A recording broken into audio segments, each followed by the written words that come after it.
Ladies and gentlemen, are you ready? 5, 8, 6, 10, 9, 12। तो हम इसको करवाएंगे, पहले इसको आरोही अवरोही क्रम में सजा लो। तो सबसे पहले देखेंगे 3, उसके बाद क्या होगा, इसको हम थोड़ा सा छोटा करना चाहेंगे। पहले 3 है, उसके बाद देखेंगे 5 है, 5 के बाद क्या है जी, 3 के बाद 5 है, 6 है, 7 है, 8 है, 9 है। 3, 5, 6, 7, 8, 9, 10, 12, 10 और 12, मतलब कि 2, 2, 4, 2, 6, 2, 8, 2, 2, 4, 2, 6, 2, 8 हुआ है। तो हम इसको देखेंगे बीच में कौन है। माध्यिका निकालने का सबसे बेस्ट है रोही आप रोही क्रम में सजा के पहले देखेंगे बीच में कौन है। तो बीच में 7, 8, 7 या 8 मैंने 7, 8 है, तो दोनों के जोड़ के यानी कि 7 + 8 दोनों को जोड़ देना, 7 और 8 को जोड़ देना। तो 7, 8 जोड़ेंगे और 2 बटा 2 से भाग देते, 8 से 15, 15/2 यानी कि कितना हो जाएगा 7.5, 7.5 कर भागा देंगे तो 7, 7.5 दूनी होता है 15, तो 7.5 हो जाएगा। यानी कि कहाँ आ रहा है, 7 और 8 के बीच में आ रहा है, तो 7, 8 के बीच में 7.5 आ जाएगा, 7.5 आ जाएगा। तो ऐसा क्वेश्चन नहीं छूटेगा। आगे हम बढ़ते हैं। तो बहुलक अर्थ अधिकतम परम्परता को बहुलक कहा जाता है। इसको मैं ऑब्जेक्टिव में क्वेश्चन पूछेगा कि बहुलक क्या होता है, तो अधिकतम परम्परता को बहुलक कहा जाता है। तो अधिकतम बार कौन आया, देखो 9 4 बार आया, इसका बहुलक क्या हो जाएगा 9 हो जाएगा, इसका बहुलक क्या हो जाएगा 9 हो जाएगा। बहुलक में कोई दिक्कत नहीं, अधिकतम परम्परता को बहुलक कहते हैं। यानी कि माध्य आता है तो माध्य को सभी संख्या का योग बटा सभी संख्या का संख्या लिख देना, माध्य निकल जाएगा। तो अगला निम्न से कौन भाज्य संख्या, कौन अभाज्य संख्या, भाज्य नहीं, कौन अभाज्य, अभाज्य मतलब कि जिस कोई भी संख्या से आप एक या स्वयं के अलावा किसी दूसरा से नहीं करता, उसे अभाज्य संख्या कहते हैं। तो अभाज्य संख्या इसको 27 देखो 3 और 9 से कट जाएगा, तो ये तो नहीं होगा। फिर 35 7 और 5 से कट जाएगा, ये नहीं हो जाएगा। 56 8 और 7 से कट जाएगा, लेकिन 13 1 और स्वयं के अलावा किसी से नहीं कटेगा, तो इसका आंसर क्या हो जाएगा 13 हो जाएगा। क्या हो जाएगा 13। और सब क्या है, भाज्य संख्या है या भाज्य संख्या होगा वो सब। चलो भाज्य या अभाज्य संख्या को और क्या कहा जाता है, जिसको कहते हैं ऋण संख्या। आगे क्वेश्चन है कि यदि किसी परम्परता सारणी का माध्य 8.9 एवं माध्यिका 9 है तो बहुलक क्या होगा। बोर्ड एग्जाम में पूछा हुआ क्वेश्चन है। तो बहुलक बराबर फार्मूला होता है, बहुलक का फार्मूला क्या होता है, आप लोग यहाँ से ही मैथ बनाने के लिए क्या होता है, बहुलक के 3 माध्यक माइनस क्या होगा 2 माध्य, -2 माध्य हो जाएगा।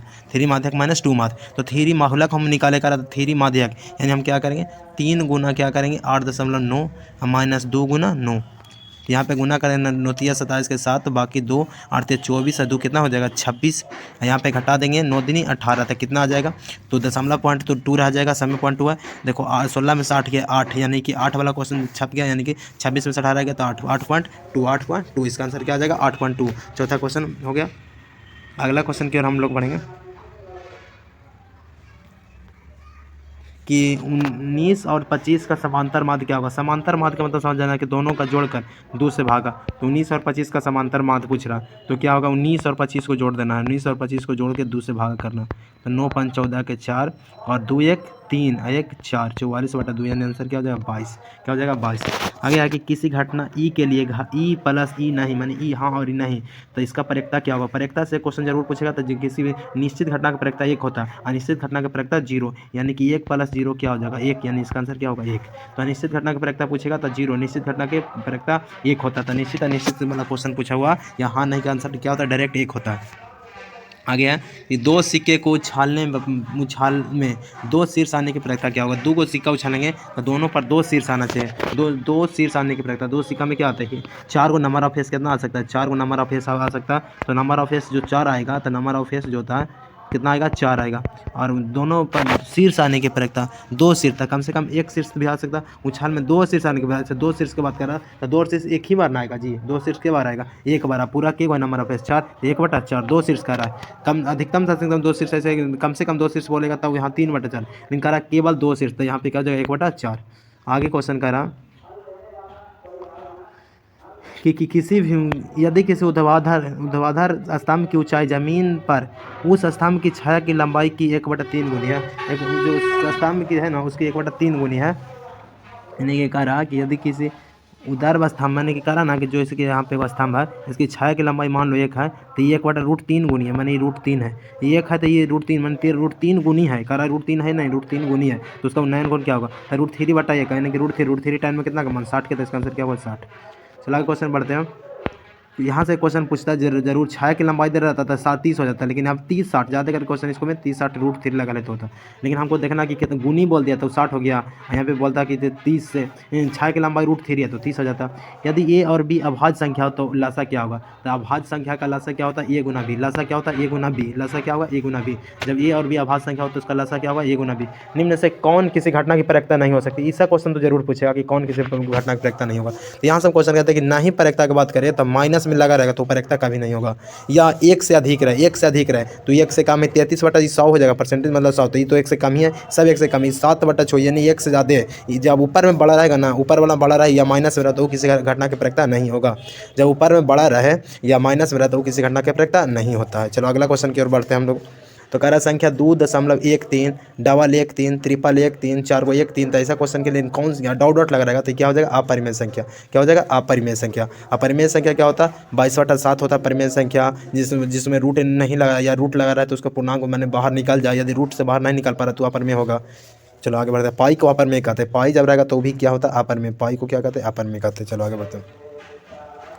सहभाज्य संख्याओं का मासा क्या होता है। सहभाज्य संख्या की ऐसी दो संख्या जिसका मासा 1 हो, ऐसे दो लगातार संख्या या भाज्य संख्या जिसकी मासा 1 हो सहभाज्य संख्या कहलाता है। तो सहभाज्य संख्या जिसका मासा 1 हो तो इसको मासा, तो मासे पूछ रहा है, परिभाषा हमको बता रहा था मासा इसका क्या हो जाएगा 1, मासा क्या हो जाएगा 1। कह रहा है कि यदि m एक धनात्मक पूर्णांक होता है, धनात्मक विषम पूर्णांक का रूप क्या होगा, विषम आना चाहिए, सम नहीं, सम के लिए 2 4 सम होता तो विषम के लिए 1 हो जाएगा। क्या होगा विषम के लिए 1 और सम के लिए 2 4 सम क्या होगा सम। रैखिक बहुपद के शून्यकों की संख्या क्या होगा, रैखिक बहुपद में के शून्यक, रैखिक बहुपद को एक घातीय बहुपद भी कहते हैं। तो एक घात में के शून्यक 1 शून्यक, 2 घात में 2 शून्यक, 3 घात में 3 शून्यक, जे घात कहेगा जे शून्यक हो जाए। तो अगला कह रहा है कि 2x² - 3x - 5 का एक शून्यक है, तो एक शून्यक होगा ना, एक शून्यक निकालने के लिए शून्यक को उतना लंबा चौड़ा नहीं करना है, ऑप्शन को रखना। सबसे पहले ऑप्शन बी को रख के देखते हैं, तो -1 का स्क्वायर 1 यानी कि यहाँ पे 3 2 5 यानी कि ऑप्शन बी हो जाएगा इसका करेक्ट आंसर। कैसे होगा तो आपको कोई भी दिक्कत है तो हम इसको बता देते हैं थोड़ा सा कि ये कैसे एक शून्यक निकालना है। तो शून्यक दी px = qx और px का घात 6 और gx का घात 2, तो px/gx क्या होगा, यानी बटा पूछ रहा।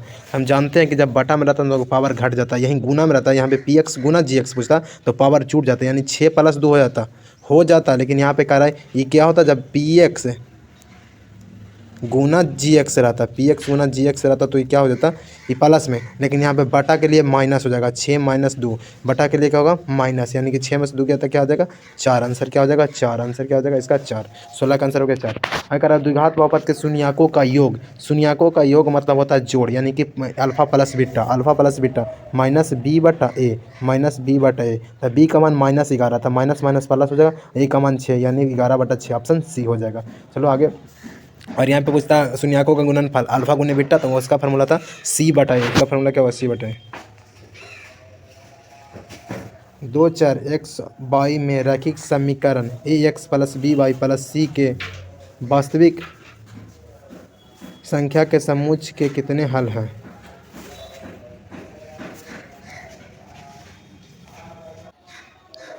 तो जो समूच है इसका 2 हल है, इसका कितना हल होगा 2 हल, यानी कि रैखिक समय के एक्स वाई में रैखिक समय ax + by + c = 0 के वास्तविक संख्याओं के समुच्चयों में कितने हल हैं, समुच्चयों में कितने हल हैं।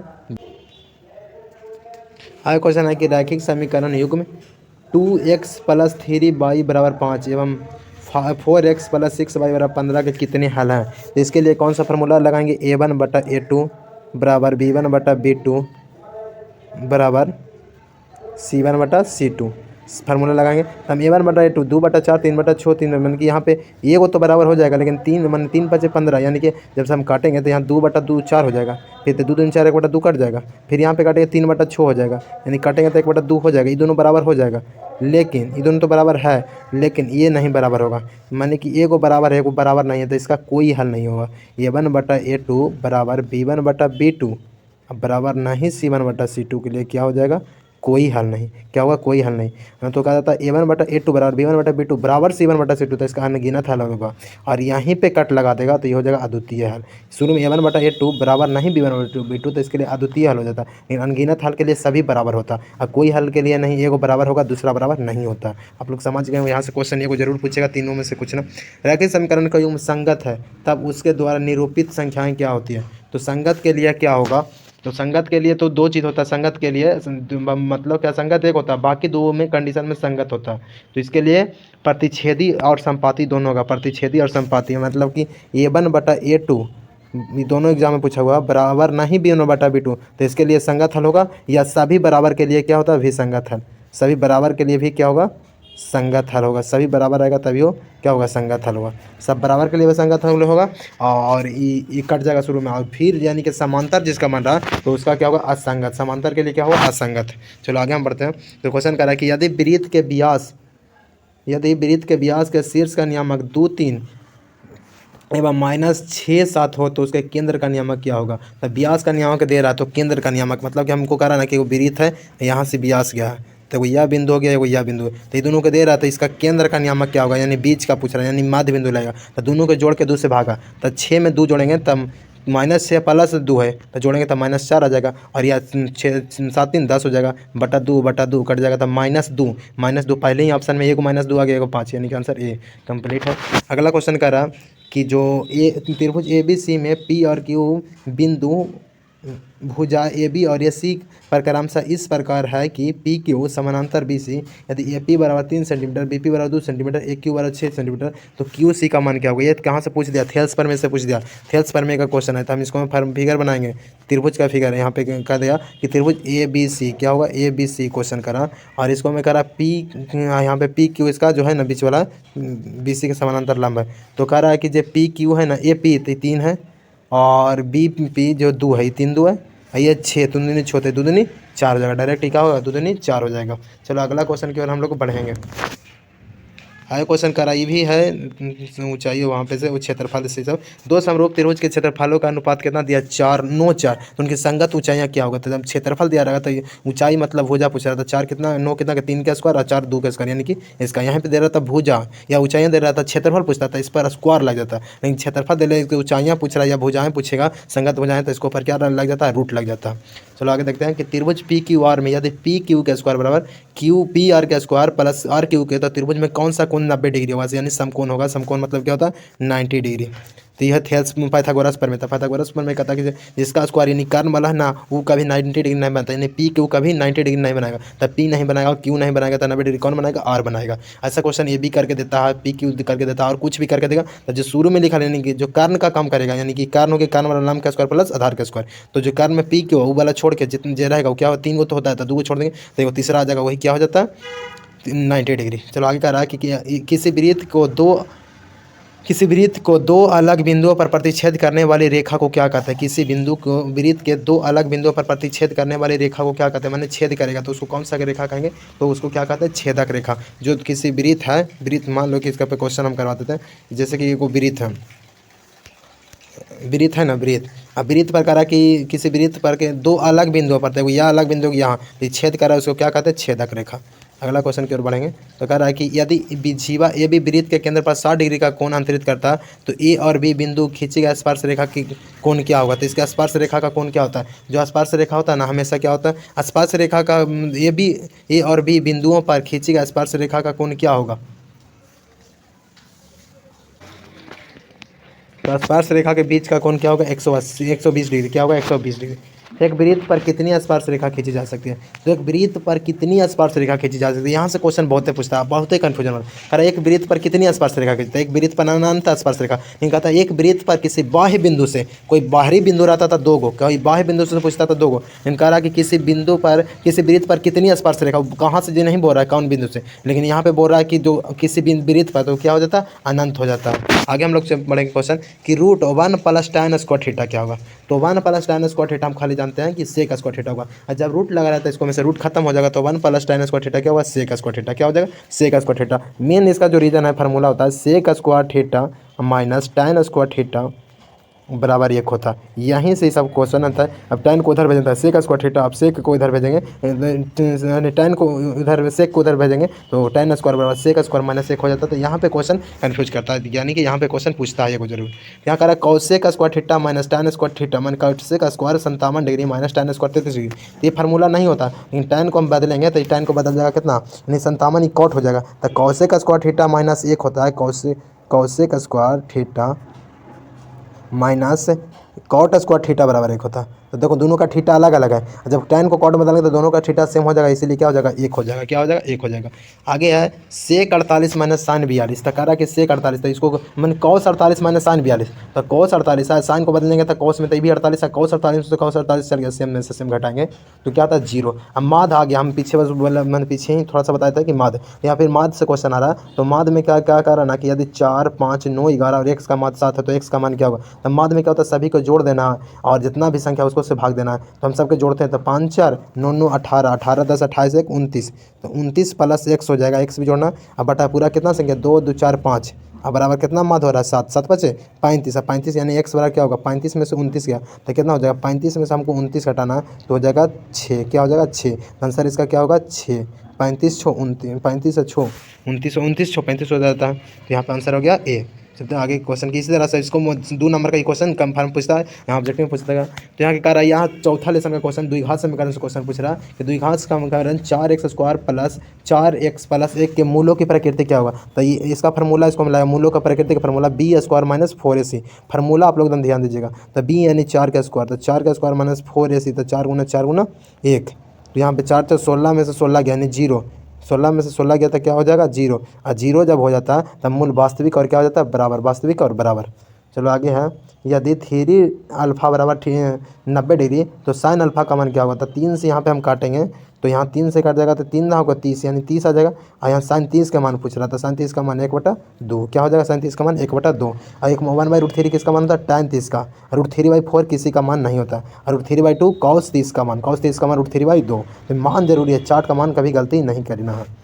आगे कह रहा है कि साइन 45 प्लस थीटा, क्या sine 45 plus theta minus cos 45 plus theta. 45 पे तो आप लोग को पढ़ना नहीं है, यहाँ पे दे रहा है तो इसको पर आप लोग उतना ध्यान नहीं दीजिएगा, लेकिन हम इसका आंसर हम आपको बताएंगे। तो यहाँ पे क्या हो जाता है ना कि साइन में जब 45 को जोड़ते हैं तो जोड़ेंगे तो होगा कॉस थीटा, क्या हो जाएगा कॉस थीटा। अब जब घटाएंगे तब माइनस कॉस थीटा होता है, यानी क्या हो जाता है ई भी कॉस है, घटाएंगे तभी हो कॉस होता है, जोड़ला पर भी कॉस साइन हो जाएगा कॉस है, कॉस की कॉस से घटाएंगे तो आई माइनस में होता है, तो माइनस माइनस प्लस है, कॉस कॉस 2 कॉस स्क्वायर हो जाता है, क्या हो जाएगा 2 कॉस स्क्वायर थीटा हो जाता है। तो इसको मैं आप लोग को 45 डिग्री नहीं पढ़ना है, अभी गलती से दे दिया है, बोर्ड एग्जाम में ही पूछा हुआ क्वेश्चन है, तो अपने को इसका भी ध्यान कि साइन में कोई चीज़ 45 में जोड़ेंगे तो वहाँ पे साइन के कॉस चेंज हो जाता है, लेकिन घटाएंगे तो सेम रहेगा, लेकिन चिन्ह बदल जाता है। क्या बदल जाता है, चिन्ह बदल जाता है। रैखिक समीकरण युग्म 5x + 2y = 16 एवं 7x - 4y = 2 के हल होंगे तो इसका हल क्या होगा। अब इसको हल करने के लिए विलोपन विधि, प्रतिस्थापन विधि या ब्रजगुणन विधि का हम लोग उपयोग करते हैं। तो इसको उतना टाइम नहीं रहेगा, आप लोग इसे थोड़ा सा मैं इसको ऑप्शन रख के इसको बना लीजिएगा कि ऑप्शन कैसे, जैसे कि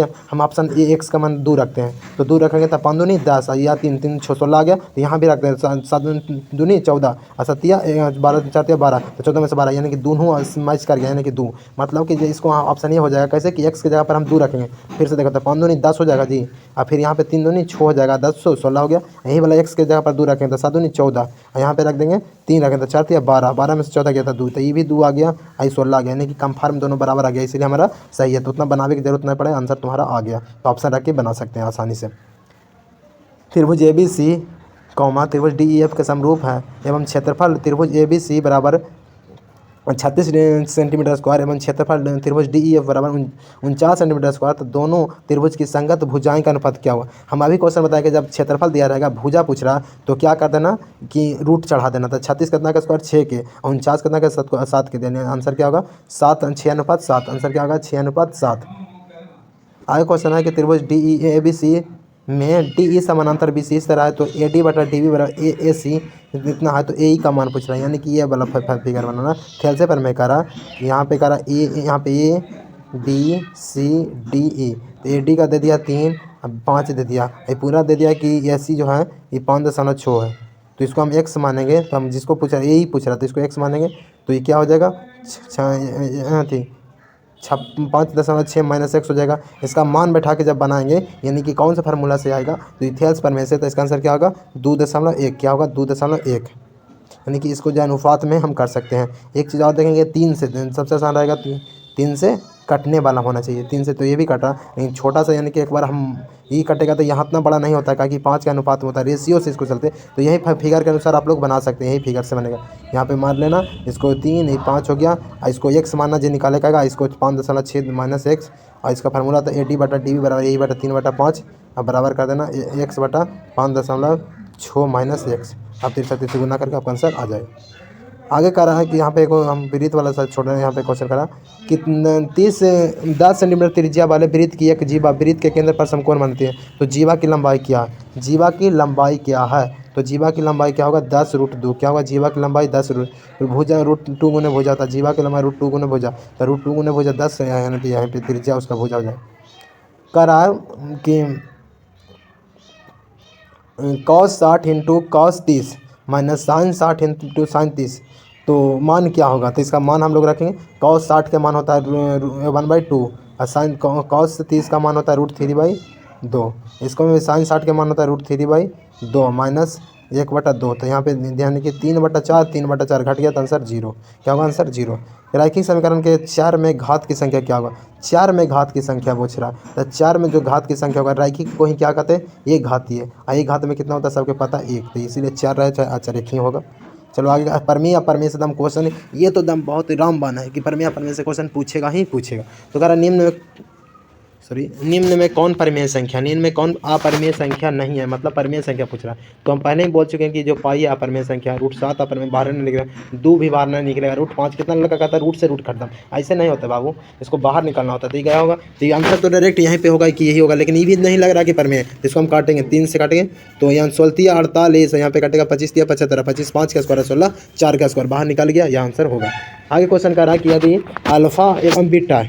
अल्फा एवं बीटा द्विघात बहुपद x² माइनस 3x प्लस 5 के शून्यक हो, तो अल्फा प्लस बीटा का मान क्या होगा? -b/a। यहाँ पे फिर क्वेश्चन यही वाला पूछ रहा है, तो b का मान क्या होगा? माइनस माइनस प्लस 3/a, यानी कि 3 आंसर हो जाएगा, 3 आंसर हो जाएगा।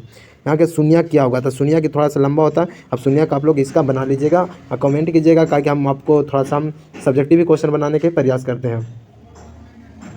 आंसर क्या होगा? 43 का जो भी होगा, एक बार शून्य का मान बैठा के देखना। यदि ज़्यादा दिक्कत है तो ऑप्शन भी से भी इसको बना सकते हैं, तो ऑप्शन इसका बी हो जाएगा।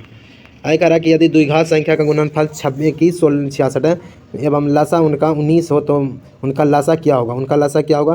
तो पूछ रहा, तो यहाँ के गुणनफल तो करिए देता है, तो हम जानते हैं कि लसा गुने मसा पहली संख्या गुने दूसरी संख्या, तो पहली संख्या दोनों संख्या को दोनों गुना कर दिया, तो 21 26 आया, तो 19 से इसको भागा दे तो आंसर आ जाएगा। 19 से भागा दे देंगे, तो 19 से कम 19, 2 बच गया, 19 से कम 19, यहाँ पे 19 यानी कि 16 में से 9 के साथ, और यहाँ पे बच गया 19 यहाँ पे कर देंगे, तो यहाँ पे 2 को 1 1 आ गया, तो 2 को 1 1 वाला 19 चौ 76 होता है, इसे 114। तो वहाँ पे यहाँ भी देख लेना कि ऐसे 2 को 1 1 वाला आ गया, तो आंसर मार देंगे सी। चलो आगे है कि यदि px का गुणनखंड x + 1 हो, तो कि बहुपद px का शून्यक क्या होगा? यानी कि शून्यक पूछ रहा है, x + 1 का शून्यक क्या होगा? तो बराबर 0, तो x का मान क्या होगा? -1, एकदम डायरेक्ट इसका मार देना, डायरेक्ट -1 क्या हो जाएगा? -1 हो जाएगा। चलो आगे क्वेश्चन है कि 2 रैखिक समीकरण इतना है, तो इसका जो ग्राफ होगा, माने कि आलेख कैसा होगा? आलेख 2 सरल रेखा है, जो क्या होगा? तो यहाँ पे 6 बटा हो जाएगा, 6 बटा हो जाएगा कितना? 3। यहाँ पे हो जाएगा माइनस, माने कि ये भी हो जाएगा -2/-1, और ये हो जाएगा क्या हो जाएगा? ये 9/12। क्या हो जाएगा? 9/12। ये तो पहले ही नहीं बराबर होगा, तो ये नहीं बराबर होगा, ये दोनों बराबर हो गया, 3 दूनी 6 माइनस माइनस, ये दोनों बराबर हो गया, ये बराबर नहीं हो गया, तो एगो बराबर होता है, एगो बराबर नहीं होता। इसके लिए ग्राफ क्या होता है? इसका ग्राफ जो होता है बराबर होगा, बराबर नहीं होगा, तो इसका ग्राफ जो होता है समांतर होता है। क्या होता है? समांतर। प्रतिच्छेदी किसका होता है? शुरू में बराबर नहीं होता प्रतिच्छेदी, या सभी बराबर हो गए तो समपाती। चलो आगे क्वेश्चन करा, लासा मसा का क्वेश्चन है कि 47 क्वेश्चन है, यदि अल्फा बराबर मानी a बराबर 2 माप गुने 3 गुना 5 b बराबर इतना, तो लासा क्या होगा? तो लासा जो होता है ना, लासा जो मिलता, जिसको भी लिखना जो नहीं मिलता, यानी 3 को 2 मिल गया था, एक और नहीं मिला था, तो 2 के पावर 4 लिखेंगे, यानी कि यहाँ पे 3 भी ना मिला था, 3 भी लिखेंगे, 5 भी लिखेंगे और 7 भी लिखेंगे, यही लासा होता है। तो 2 के पावर 4 यानी 16, 16 × 5 80, 80 गुना 21 60, 68 से, यानी कि 168 आंसर हो गया। चलो आगे हम क्वेश्चन करेंगे, काहे कि तुम टाइम कम। द्विघात बहुपद के शून्यक यदि 5 एवं -3 है, तो द्विघात बहुपद क्या होता है? इसका फार्मूला जरूर जानिएगा, एकदम VVI क्वेश्चन है, ये है जो VVI क्वेश्चन है, ये क्वेश्चन हम बोर्ड में छपेगा।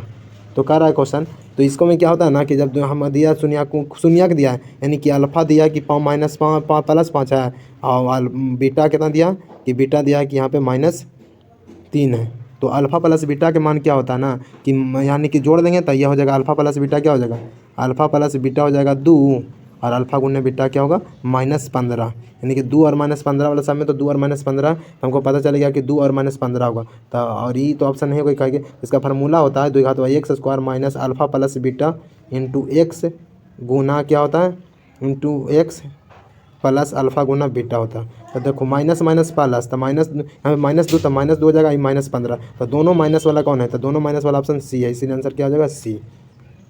इसका पूछ रहा है सारबंतर क्या होगा, सारबंतर एपी में है तो सारबंतर क्या होगा, तो -6 में से +10 घटाओ, तो यहाँ पे क्या हो जाएगा +10 घटाएंगे माइनस माइनस प्लस 10 में से 6 गया था 4, आंसर क्या हो जाएगा ऐसा 4, इसका आंसर क्या होगा 4।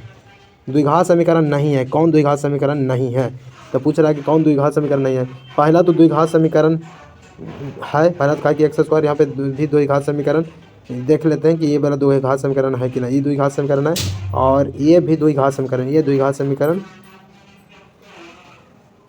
समीकरण है। इसको मैं रूट में जो है, रूट में तो द्विघात समीकरण नहीं माने कि अंक में रूट लगा है, लेकिन इसको आप जब हल करेंगे तो √2 के स्क्वायर हो जाएगा 2x स्क्वायर हो जाएगा, और यहाँ पे 2x स्क्वायर, तो माइनस उधर जाएगा तो घट जाएगा, 2 स्क्वायर 0 हो जाएगा, तो x स्क्वायर खत्म हो जाएगा, तो द्विघात बहुपद होगा नहीं ना होगा, इसीलिए इसका आंसर सी हो गया। चलो कह रहा है अल्फा प्लस बीटा के फार्मूला, आप क्वेश्चन पूछ रहे थे, यहाँ पे डायरेक्ट फार्मूला पूछ रहा है, तो अल्फा प्लस बीटा का -b/a आंसर के लिए क्या होगा -b/a, तो -b/a क्या हो जाएगा इसका आंसर, यानी कि -b/a डायरेक्ट। मेरा इतना का मूल्य 1/3 है, तो दूसरा मूल्य क्या होगा, दूसरा मूल्य क्या होगा, दूसरा मूल्य पूछ रहा है, मूल्य मतलब होता है दूसरा शून्यक, तो इसको में भी शून्यक निकालना है ना, तो शून्यक के लिए हम मान रख के देखते हैं कि किसको मान रखेंगे, तो यहाँ पे कट जाएगा, तो 3 का 100 9 × 27 3 30 में से 30 गया, खत्म हो गया उनमें कि 3 रख के देखना, 0 ला दिया तो समझेंगे कि वो मूल्य है, तो ये भी चेक हो जाता है। आगे क्वेश्चन है कि यदि द्विघात बहुपद 9x² प्लस 6 के प्लस 4 बराबर 0 के मूल वास्तविक एवं समान हो तो के का मान क्या होगा, के का मान पूछ रहा है, इसलिए मूल वास्तविक और समान होगा, ताकि b² - 4ac फार्मूला लग जाएगा, b² - 4ac। अब b का मान 6 यानी कि 36 के स्क्वायर क्या होगा, 36 के स्क्वायर माइनस हो जाएगा, यानी कि बराबर कर देते हैं, तब 4ac यानी 4 9 4 9 36 4 44 144, यहाँ पे चल जाएगा 36 36 4 44, यानी कि 36 और 4, यानी कि के का मान क्या होगा +-2 ऑप्शन सी। आगे है कि यहाँ पे है कि इतना के मूलों का गुणनफल क्या होगा c/a 1/4, c/a 1/4 मूलों का गुणनफल c/a 1/4, इतना का समांतर सारबंतर क्या होगा, तो सारबंतर जो होता है ना अगला में से पिछला को घटाना होता है, यानी कि इसको में से घटाएं 3x में से इसको घटाएंगे तो ये हो जाएगा 3 में से 1 गया, तो ये बचेगा 2x - 2 2x - 2, तो सारबंतर क्या होगा, खाली सारबंतर पूछ रहा है, तो 2x - 2 हो रहा है यहाँ पे, लेकिन 2x में तो इसका आंसर ही नहीं दे रहा है, x में आंसर नहीं दे रहा है, तो इसका जो है ना 3 होगा, क्या होगा 3 होगा, कैसे, यहाँ पे आप अपना जो होता है मान बैठा, जो ऑप्शन ऑब्जेक्टिव क्वेश्चन ऐसा आ जाता है, इसको मान बैठाना होता है, जैसे x की जगह पर तो 3 बैठाएंगे तो 3 + 2 5 हो जाएगा, और 3 गुना 3 तिया 9 हो जाएगा, 5 9 हो जाएगा, और 3 तिया 9 1 10, तो यहाँ पे 4 12 13 था 5, और यहाँ पे 9, और यहाँ पे हो जाएगा 13, 5 9 13, इस तरह के एपी में हुआ था, 5 में से 9 सबको समांतर श्रेणी में हो, तो x का मान पूछ रहा था, क्या होगा 3 हो जाएगा, x का मान पूछ रहा था, तो सारबंतर कम करेंगे, यानी कि इसका जो फार्मूला लगा ना d1 = d2 से फार्मूला से बन जाएगा, d1 = d2 फार्मूला लगाना। आगे कह रहा है कि सारबंतर क्या होगा, तो अगला में से पिछला घटाना, तो -4 में से 0 गया था -4 हो जाए। 12वां पद पूछ रहा है, तो ये +10d, ये का मान 14 + 10d, तो 10d का मान 14 में से 9 गया 5, यानी कि -50, और 50 में से 14 गया 6, ये बच गया 1 में से, यानी 4 में से गया 3 36 -36, यानी कि माइनस यहाँ पे तो 36 आएगा, लेकिन आंसर में यहाँ पे 12वां पद पूछ रहा, तो हो जाएगा ये +n - 1 × d, तो हमारा तो सही है, n - 1 × 12 में से 11, अच्छा 11 5 55 में से 36 गया, यानी कि 41 हो जाएगा, सॉरी -41 आंसर होगा, माइनस में तो होगा लेकिन -41। यदि किसी समांतर श्रेणी का प्रथम पद 13 एवं सारबंतर -4 हो, तो इसके प्रथम 10 पदों का योगफल क्या होगा, तो 10 पदों का योगफल होता है कि यानी कि 10वां पद हो जाता है, तो सारबंतर n/2 × 2a + n - 1 × d formula लगा देना, तो इसका आंसर क्या आ जाएगा, तो इसका आंसर आ जाएगा -50, इसको लगा के देख लेना। बाई अक्ष पर किसी बिंदु इतना से दूरी 5 है, निम्न में से है कौन है, बाई अक्ष पर किसी बिंदु 3 4, 5 से दूरी 5 है, तो जो होगा 0, -1 0, -1, आर बराबर 5,6 और बिंदु ए बर इतना और बी इतना को मिलाने वाले रेखाखंड का मध्य बिंदु है, तो हाँ बाई का मान क्या होगा था? मध्य बिंदु x1 प्लस x2 बटा 2 यानी कि 6 4 10 बटा 2 यानी कि 6 लाना, तो 7 5 12 का था 6 यानी कि ऑप्शन बी हो जाएगा। इतना का मूलों का योगफल एवं गुणनफल का अनुपात, मूलों का योगफल माइनस बी बटा ए यानी कि 12 बटा 7 हो जाएगा, और सी बटा ए यानी 18 बटा 7 हो जाएगा। ये कट जाएगा तो 6 दूनी 12 और 6 3 18, 2:3 2:3 2 मूलों का योगफल और गुणनफल 2:3 हो जाएगा। अगर द्विघात पद a x square plus b x के मूल बराबर हो तो सी का मान क्या होगा? तो सी का मान क्या होगा? तो यहाँ पे निकालेंगे बी स्क्वायर माइनस 4ac बराबर 0। तो सी बराबर क्या होगा? तो यहाँ पे इधर लाएंगे तो बी स्क्वायर बटा 4a, सी बराबर क्या होगा? बी स्क्वायर बटा 4a, बी स्क्वायर बटा 4a। इतना का लेख कैसा होगा? बाई बराबर 10 का लेख कैसा होगा? एक सच के समानांतर। जब बाई रहेगा दिले तक कैसा होगा? एक सच के समानांतर। क्या होता है? एक सच के समानांतर। इतना निम्नलिखित में कौन सा बिंदु तृतीय चतुर्थांश में? तृतीय मुख्य चतुर्थांश का मतलब माइनस माइनस। चतुर्थांश देखेंगे फर्स्ट में होता है प्लस प्लस, सेकेंड में होता है माइनस प्लस, थर्ड में होता है माइनस माइनस और फोर्थ में होता है प्लस माइनस। यह होगा चतुर्थांश। ये क्वेश्चन चतुर्थांश से कंफर्म रहेगा। द्विघात समीकरण यदि समांतर श्रेणी का प्रथम पद ए और सर्वमात्रा डी है, तो इसके प्रथम इन पदों का योगफल क्या होगा? इन पदों का योगफल पूछ रहा है कि n/2 into 2a plus n-1 into D, यानी nवां पद के फार्मूला पूछ रहा था, ऑप्शन सी। 10वां पद पूछ रहा है इसको में, तो 10वां पद a प्लस नो डी, ए प्लस नो डी, तो ए का मान हो गया 2 प्लस 9 5 45 से 2 47 आंसर हो गया। nवां पद क्या होगा? तो nवां पद का रहा है ना, तो a plus n-1 into D, तो 5 हो गया यानी कि 9 5 14 5 19 माइनस, यहाँ पे जो होता है ना नौ पद के A plus N minus A plus N minus, तो ये 14 प्लस एन माइनस 1 यानी एन माइनस 1 डी, तो minus 5 N plus 5 19 minus N, यानी कि ऑप्शन बी हो जाएगा। 10 पदों का योगफल एस एन के फार्मूला लगाना आ जाएगा। 10 पदों का योगफल क्या होगा? एस एन के फार्मूले लगाएंगे, उसका आंसर आ जाएगा 245। क्या आ जाएगा? 245। ए का मान दे लिया है 2, डी का मान दे लिया 5, और 10 पदों का योगफल n/2 into 2a plus n-1 into D. X का मान क्या होगा? Minus B plus √b square minus 4ac बटा 2a। ये तो सॉरी, यह प्लस माइनस नहीं, खाली प्लस है, प्लस माइनस वाला यहाँ पे बी स्क्वायर माइनस 4ac, तो ये तो गलती गड़बड़ा रहा है, यानी कि minus B plus minus √b square minus 4ac। यहाँ पे भी सब ऑप्शन तो कोई नहीं लग रहा जिस तरह से ऑप्शन दिया है, लेकिन यहाँ पे सॉरी, यहाँ पे गलती कर दिया है। क्वेश्चन के हिसाब से आंसर तो होना चाहिए, यहाँ पे कोई नहीं है, लेकिन यहाँ पे वो माइनस लगा देंगे तो ये आंसर सही है, ताकि उस तरह का ऑप्शन नहीं दिया। ऑप्शन में कहीं पे छूट गया, ऑप्शन ऐसे गलती है। बिंदु 9,3 और 15,14 11 के बीच की दूरी, तब बीच की दूरी √x2 माइनस x1 का whole square plus y2 minus y1 का होल स्क्वायर, तो यहाँ पे हो जाएगा 6 का स्क्वायर 36, और यहाँ कहा कि 15 में से 9 गया 6, 11 में से 3 गया 9, तो 36 9 5 9 81, यानी कि यहाँ पे जो 11 में से 9 गया 8 36 8 64 100 10 का स्क्वायर आंसर हो गया। यानी यहाँ पे कह रहा है कि tan थीटा बराबर 3/4/3, तो sin थीटा और cos थीटा का मान क्या होगा? तब देखो tan थीटा बराबर क्या हो जाएगा? लंब बटा, जैसे कि tan थीटा बराबर लंब बटा आधार होता था, कारण हो जाएगा 4 का स्क्वायर 9 16 5, कारण का मान 5, यहाँ हो जाएगा लंब sin थीटा लंब यानी 4/5, यहाँ पर 3/5, तो 4 3 7/5, आंसर क्या हो गया? 7/5, ऑप्शन सी, ऑप्शन सी। आगे है कि cosec theta minus cot square theta बराबर क्या होगा? तो इसका डायरेक्ट फार्मूला याद रख लेना, ये तो हल भी होता है लेकिन डायरेक्ट फार्मूला इसको याद कर लेना, डायरेक्ट फार्मूला याद कर लेना। तो क्या हो जाएगा? Minus A 1 minus cos theta बटा 1 plus sine theta, 1 plus cos theta बटा 1 plus sine theta, 1 minus cos theta बटा 1 plus sine cos theta. R त्रिज्या वाले वृत्त के 0 डिग्री कोण वाले त्रिज्या खंड के संगत चाप की लंबाई, यानी कि चाप की लंबाई बोल रहा था थीटा बटा 360 2 आर, यानी कि थीटा बटा 360 2 आर, थीटा बटा 360 2 आर, यही हो जाएगा चाप की लंबाई। थीटा बटा 360 2 आर ये वृत्त खंड का क्षेत्रफल होता है। सेक 11 बटा कौसेक 19 है, तो सेक के उल्टा कौसेक होता है, जोड़ला पर 90 आ गया, तो समझो कि इसका आंसर 1 हो जाएगा, बटन रहेगा तो इसका आंसर क्या हो जाएगा? 1।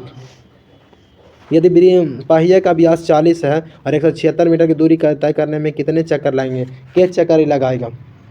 तो जो इसका चक्कर होगा ना, ये चक्कर हो जाएगा 140 चक्कर। इसको हम चक्कर निकालेंगे, पहले वृत्त की परिधि 2 आर लगाएंगे, 2 आर से 176।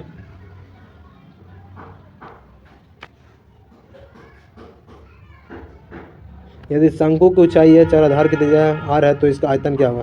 तो 1/3 pi r square h, 1/3 pi r square h, यानी कि ऑप्शन बी हो जाएगा। इसका ऑप्शन क्या होगा 76 के बी, 76 का ऑप्शन क्या हो जाएगा बी।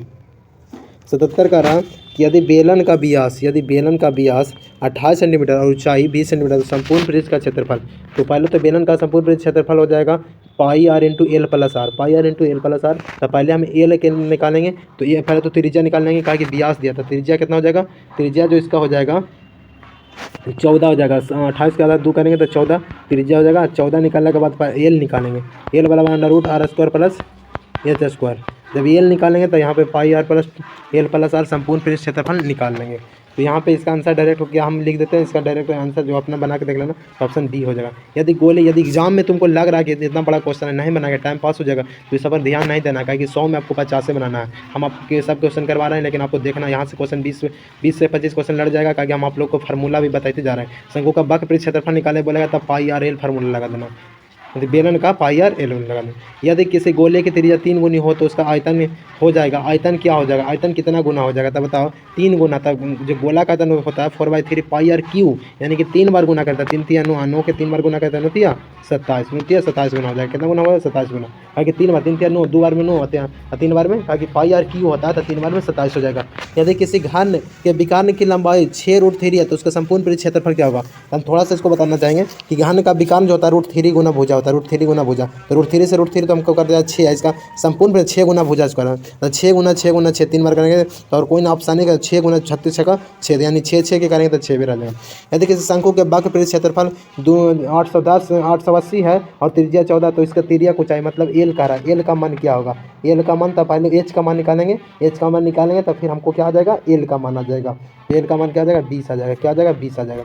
यदि वृत्ताकार क्षेत्र की परिधि पाई आर 4 पाई मीटर है तो इसकी त्रिज्या क्या होगा, तो त्रिज्या जो होता है परिधि 2 पाई आर होता है, 2 पाई आर, तो 2 पाई आर बराबर यहाँ 4 पाई, तो पाई से पाई तो कैंसिल हो जाएगा, 2 से 2, आर का मान 2 हो जाएगा, आर का मान क्या हो जाएगा 2 मात्रक, आर का मान 2 मात्रक हो जाएगा या 2 मीटर हो जाएगा। 6 सेमी त्रिज्या वाले अर्धवृत्त की परिधि क्या होगा, तब पाई इंटू यहाँ अर्धवृत्त का जो होता है pi into pi are plus 2 R, pi are plus 2 R, pi are plus 2 R common होगा तब पाई प्लस 2 आर, आर का पाई प्लस 2, तब पाई प्लस 2 वाला ऑप्शन क्या होगा, option B, option B, option B, option B, option B, मार देंगे option B. बहुत ही सिंपल है, pi are plus 2 R formula होता है। तो यहाँ पे आर कॉमन यहाँ, तो आर इंटू पाई प्लस 2 हो जाएगा। 21 सेंटीमीटर त्रिज्या वाले वृत्त के उस चाप की लंबाई क्या होगा जो वृत्त के केंद्र पर 60 डिग्री का आंतरिक कोण बनाता था। चाप की लंबाई थीटा बटा 360 2 पाई आर, थीटा बटा 360 2 पाई आर होता है। तो थीटा का 6 का 36 1 बटा 6 हो जाएगा, और 2 पाई आर होता था 2 गुना 22 बटा 7 गुना 21 हो जाएगा। यहाँ कट जाएगा 7 या 21, 3 2 6 3 से कट गया तो 22, इसका आंसर क्या हो जाएगा 22, आंसर क्या हो जाएगा 22। आगे है दो घानों के आयतन का अनुपात 1:27 तो उसका पृष्ठ क्षेत्रफल पूछ रहा है। तो आयतन होता है भुजा माने कि 3 बार गुना करना होता है, तो क्षेत्रफल में 2 बार गुना करना होता है, तो 1 हट जाएगा, यानी कि जिसको 9 3 27 यानी 1 पावर घट जाएगा, यानी कि 1:9 हो जाएगा। आंसर क्या हो जाएगा 1:9, यानी भुजा पूछ देता, इसका भुजा पूछता तो 1:3 हो जाता, भुजा पूछता तो क्या हो जाता 1:3 हो जाता। अब आपको 85 नंबर क्वेश्चन बनाना है। तो एक बेलन जिसका आधार की त्रिज्या 80 सेंटीमीटर ऊंचाई 20 सेंटीमीटर, तो संपूर्ण पृष्ठ एवं वक्र पृष्ठ क्षेत्रफल का अनुपात क्या हो। पहले संपूर्ण पृष्ठ से निकालना फिर वक्र पृष्ठ से निकालना, इसका आंसर क्या हो जाएगा, जिसका जो आंसर हो जाएगा 5:1 के अनुपात में आ जाएगा। यानी कि इसकी माध्यिका पूछ रहा था, माध्यिका हम बताएं कि पहले आरोही अवरोही क्रम में सजाना होता है। तो सबसे पहले 7 8 फिर 9 फिर 10 फिर 11 फिर 12 फिर 15, तो फिर क्या 2 2 4 2 6 1 7 इसमें है। तो पहले तो हो जाएगा 7 में हो जाएगा, पहले क्या हो जाता है इसको में 7 8 9 10, और फिर यहाँ पे 10 से हो जाएगा, क्योंकि बीच में 10 से हो रहा, बाकी 7 8 9 10 7 को ये, तो फिर इधर से बचेगा 11 12 15, तो बीच में कौन आ गया 10, तो बीच ही वाला क्या होता है हमारा माध्यिका होता है। माध्यिका में पहले आरोही अवरोही क्रम में सजेला के बाद जो बीच में आ जाएगा माध्यिका, और बहुलक जो सबसे ज़्यादा बार आ जाएगा, तो 70 नहीं 50 देखो क्या बार आया 1 2 3 बार आया, 3 बार 50 आया, और कोई वाला नहीं है जो 3 बार आया, तो इसीलिए इसका आंसर क्या हो जाएगा 50। अगला क्वेश्चन कर रहा है 85 नंबर क्वेश्चन, कि यदि वर्गीकृत आंकड़ा के लिए यदि एक्स आई वर्ग अंतराल का बिंदु एफ आई, तो संगत वार्ता माध्य बराबर सिग्मा एफ आई एक्स बटे सिग्मा एफ आई, तो इसको सिग्मा एफ आई एक्स आई को क्या मैंने सूचित करते हैं, तो एक्स डेंस से सूचित करते हैं। एक बार हमको आपको बताए होंगे, तो इसको क्या कहते हैं एक्स डेंस भी हम कह सकते हैं।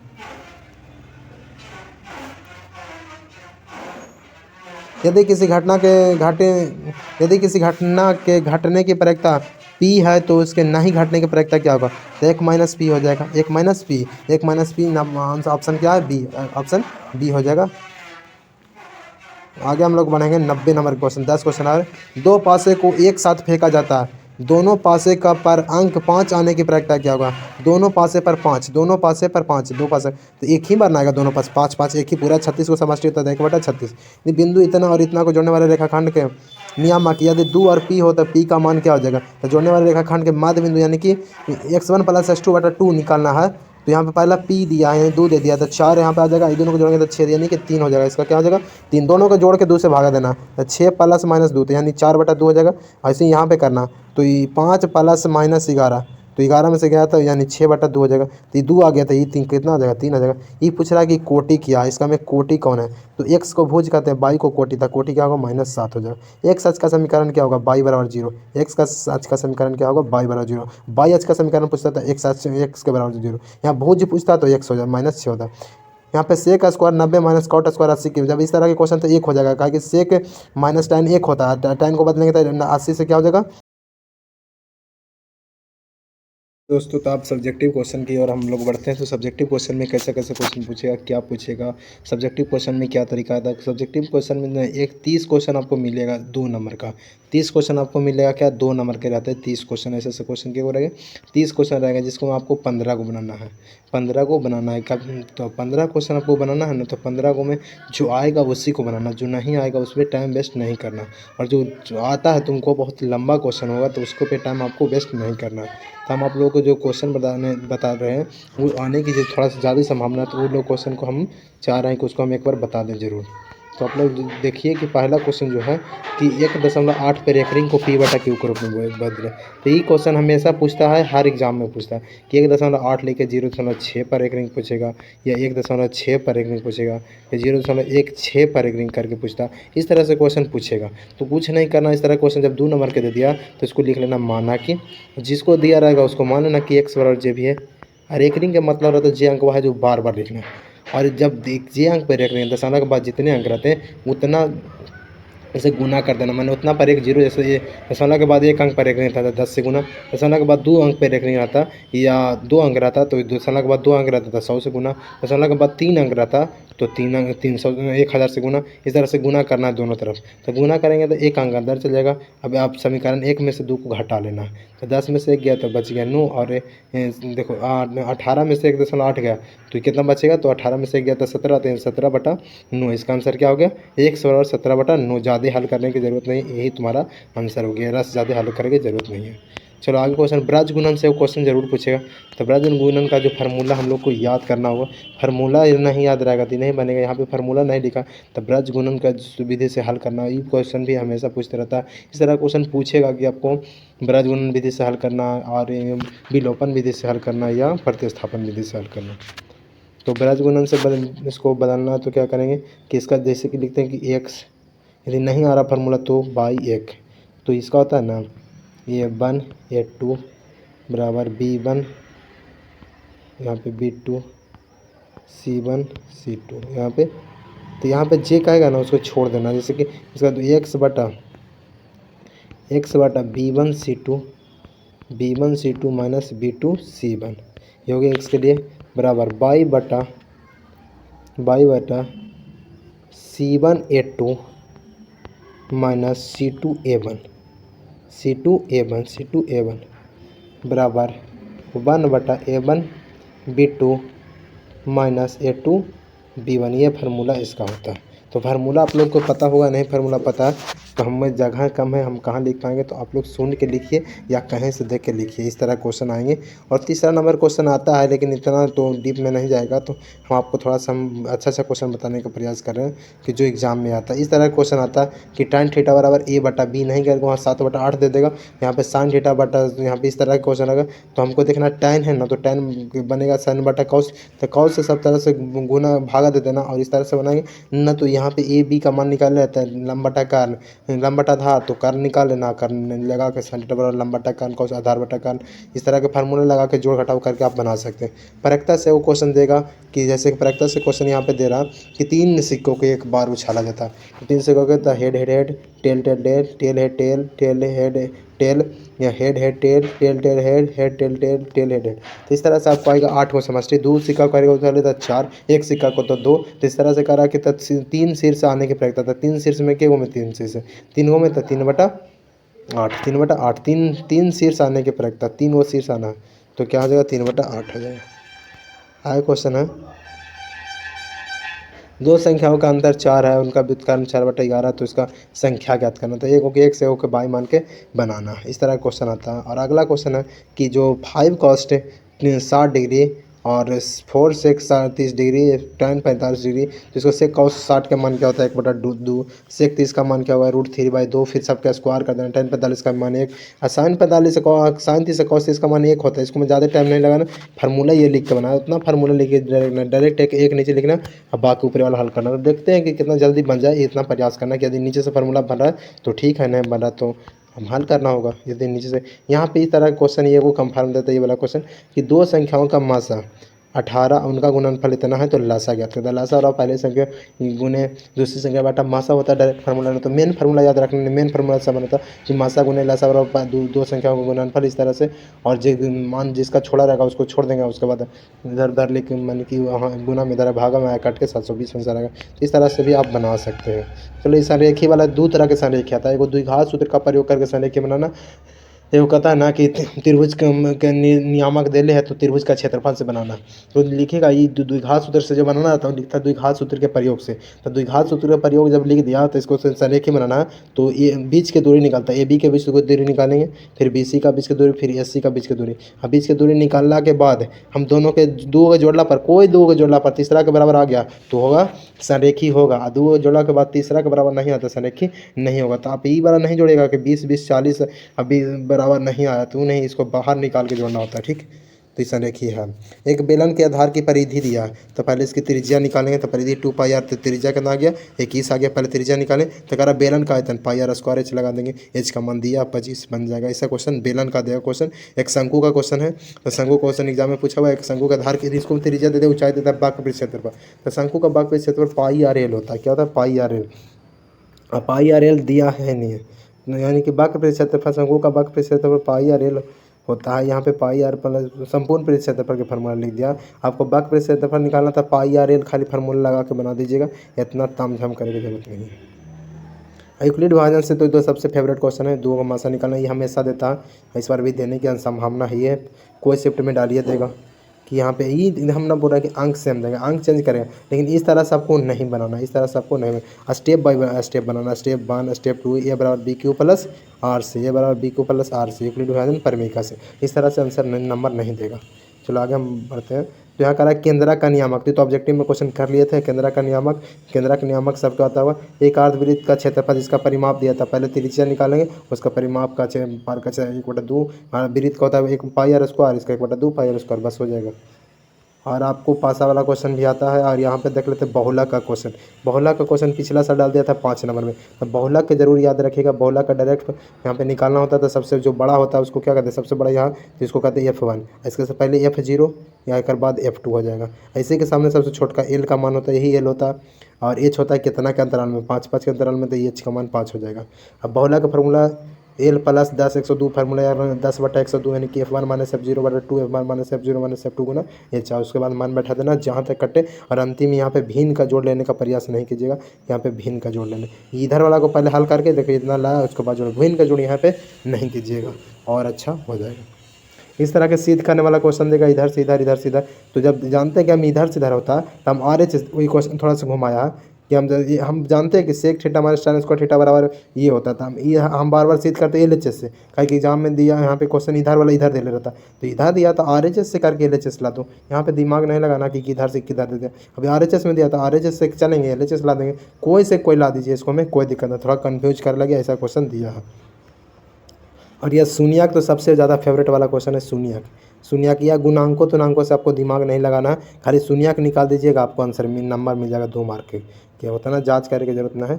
और माध्य दे दिया था, माध्य तो जानवे कहते हैं सिग्मा FI XI बटा सिग्मा FI। अब सिग्मा जब XI हम निकालते हैं तो ऊपरी सीमा प्लस निचली सीमा बटा 2, दोनों के जोड़ के 2 से भाग करते हैं, उसके बाद हमको XI निकल जाता है। चलो आगे क्वेश्चन ये वाला मान वाला, तो इस तरह क्वेश्चन एक सिद्ध करना होता है। तो किसी को 90 जोड़ना पर एक आता है तो उसको एक जगह करेंगे, इसका जोड़ना पर 90 आएगा एक जगह करेंगे, दोनों में से का चेंज कर देंगे, फिर हमारा आंसर आ जाएगा। चलो समकोण त्रिभुज बनता है कि नहीं, इस तरह क्वेश्चन आप नहीं कर पाए हो तो देख लीजिएगा कि यदि पी क्यू आर यानी तीनों के बीच की दूरी निकालना, और बीच की दूरी निकालने के बाद पी आर के जो बीच की दूरी निकलेगा तो उसको मैं स्क्वायर करना, इसको मैं स्क्वायर, तीनों का स्क्वायर करेंगे, तीनों का स्क्वायर मैंने जोड़ेंगे तो बराबर आ जाएगा। तो समझेंगे कि इसका क्या होता है। क्वेश्चन आएगा कि सिद्ध करें कौन अपरिमेय संख्या को खाली √5 वाला देता या कुछ जोड़ के देता है। तो इस तरह का क्वेश्चन दो एग्जाम में पूछते रहता है। ये वाला क्वेश्चन 2 बार एग्जाम में पूछते हैं, 1.8 पे रैंकिंग वाला 2 बार एग्जाम में पूछा हुआ है। और इस तरह के कि निकाय क्या होगा, जैसे क्वेश्चन ऐसा पूछता है कि दिखाएंगे कि समीकरण इतना का निकाय क्या होगा, यानी A1/A2 बराबर B1/B2 बराबर C1/C2 से। तो जब A1/A2 बराबर B1/B2 बराबर नहीं C1/C2 तो अपरिमित रूप से इसका कोई हल नहीं होता। और जब यहीं पे कट जाएगा तो इसका अद्वितीय हल केवल एक हल होता है, केवल एक हल होता है, और सब बराबर हो जाएगा तो अनेक हल होता है, सब बराबर के लिए अनेक। यहाँ पे जब इस तरह क्वेश्चन पूछेगा तो आपको डायरेक्ट याद रखना कि माइनस जो अल्फा वाला से बीटा, अल्फा गुना बीटा इसमें निकालने की जरूरत नहीं है, डायरेक्ट कर रहा है कि इतना का मान क्या होगा। तो आपको तुम्हारा करना है कि ए का मान हो गया 2, बी का मान हो गया -11 और सी का मान हो गया 15। तो इसका डायरेक्ट फार्मूला -b/c, क्या -b/c फार्मूला लगाएंगे, आंसर डायरेक्ट -+11/15 आंसर हो गया डायरेक्ट। कोई दिमाग लगाने का ज़रूरत नहीं है। ये सब जो किताब में बनाता है वो बहुत लंबा चौड़ा बनाता है, उस तरह का आपको किस नहीं करना। ये 24 नंबर क्वेश्चन है, वो बहुत ही फेमस क्वेश्चन है, बहुत ही बताता कि -2 एक शून्य का तो के का मान क्या होगा। यहाँ हर बराबर 0 कर देना, और यहाँ पे जहाँ पे -2 दिया है मैंने शून्य, तब -2 हर जगह रख देना, आंसर आ जाएगा, आपको के का मान निकल जाएगा, बराबर 0 कर देंगे -2 रख के। 10वां पाद पूछ रहा था A+9D लगा देंगे, तो हम सबसे आसान फार्मूला A+9D। यहाँ पे कह रहा है ये पी इतना का कौन सा पद 13वां पद से 84 अधिक हो। तो पहले 13वां पद निकालेंगे और उसके बाद 13वां पद निकालेंगे, जैसे 12वां पद निकाले थे, 10वां पद निकालते हैं, उससे 13वां पद निकाल के अंतिम में 84 जोड़ देना, बस आंसर हो जाएगा। 13वां पद निकाल के 84 जोड़ देना, कोई दिमाग लगाने की जरूरत नहीं है। चलो आगे क्वेश्चन है शून्य के ही है, इस तरह के तीन इस तरह के आता है क्वेश्चन। तो हम आप लोग को यहाँ पे एक वो सब्जेक्टिव क्वेश्चन कराने का यानी 5 नंबर वाला, 2 नंबर वाला लगता है कि अधिकतर लड़कन बना देता है, लेकिन 5 नंबर में अटक जाता है। तो 5 नंबर के वो ग्राफ जरूर आएगा, इस तरह के ग्राफ क्वेश्चन आते हैं। ग्राफ में कुछ ना यदि देखना कि दूर से एक दूसरे से कटता है तो 0 लेकर बनाते हैं, नहीं कटेगा तो 1 2 लेकर अपना पहले बक्सा उसको बना लेना, पहले इस तरह के बक्सा बना लेना, कम से कम तो 3 खाना का होना चाहिए, 2 को लिखना होता है। तो इसको देखो ये बक्सा बनाना, एक ही साथ बक्सा बना लेना, उसके बाद देखो इस तरह का बक्सा बना लेना है। अब बक्सा का बनाने के बाद ग्राफ खींच देना, आपको आंसर मिल जाएगा। ग्राफ तो कोई भी बड़ा ग्राफ नहीं है, ज़्यादा दिक्कत हो तो कमेंट कीजिएगा, ग्राफ हम आपको बना देंगे। जैसे ग्राफ सभी को आता है, खाली इतना बताना था कि इस तरह ग्राफ आपको आता है एग्जाम में, तो एक बार ग्राफ को देखिएगा। इस तरह के क्वेश्चन में आता है कि समकोण त्रिभुज में लंब उसके आधार के साथ से कम 13 है तो त्रिभुज का आधार क्या होता है। आधार को मान लेते हैं x मान लेंगे, 13 से कम 7 से कम है, तो यानी कि आधार एक लंब अपने आधार से 7 से कम है, तो लंब यहाँ पे 7 माइनस x मानेंगे, यहाँ ये भी से कोई जरूरत नहीं, इसको x मानेंगे तो इसको कुछ माने x -7 मान लेंगे, और फिर बाकी कर्ण का स्क्वायर, लंब का स्क्वायर प्लस आधार का स्क्वायर लगा देंगे, आंसर हमारा आ जाएगा। क्या आ जाएगा, आंसर आ जाएगा, x का मान निकल जाएगा। और यहाँ पे आप लोगों को क्वेश्चन 5 नंबर के हैं, सिद्ध करने वाला इस तरह के क्वेश्चन ये आता है।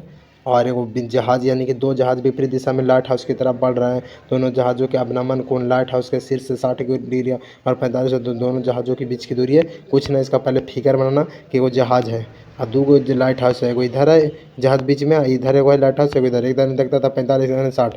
तो कह रहा कि इसकी जहाज़ माना कि जहाज़ की ऊँचाई h मीटर है, h मीटर, तो जहाज़ की ऊँचाई पूछ रहा। और यही फार्मूला लगाना, एक बार tan ज़्यादा इसको में tan थीटा लगता है, tan थीटा लगाएंगे एक बार 60 से एक बार 45 से, फिर आपका आंसर आ जाएगा।